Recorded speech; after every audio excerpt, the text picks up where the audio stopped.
আজকে আমরা যাকে এখানে বরণ করতে এসেছি সেই শহীদ রাষ্ট্রপতি জিয়াউর রহমানের সূর্য সৈনিক এবং জাতীয়তাবাদী ছাত্র দলের অন্যতম নেতা জনাব আব্দুল সালাম টিপু স্বৈরাচারী পুলিশের গুলিতে সে গুরুতরভাবে আহত হয়েছিল।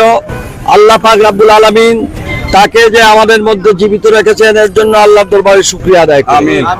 একই সঙ্গে আমরা বলতে চাই আমাদের এই প্রিয় ছাত্ররা যারা বুকের তাজা রক্ত দিয়ে এবং যারা আহত হয়ে আমাদের এই বিজয়কে যারা ছিনিয়ে এনেছে সেই বিজয়কে যেন আমরা ধরে রাখতে পারি।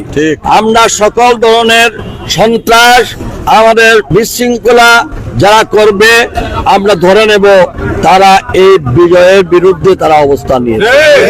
আমরা এখন প্রমাণ করতে হবে আমাদের সকল কার্যক্রমের মধ্য দিয়ে এই আব্দুল সালাম টিপু রক্ত এবং অনেক শহীদের ছাত্রদের শহীদের রক্তের উপর দাঁড়িয়ে আজকে আমরা বিজয় নিয়েছি। এই বিজয়কে রক্ষা করা আমাদের সকলের নৈতিক দায়িত্ব।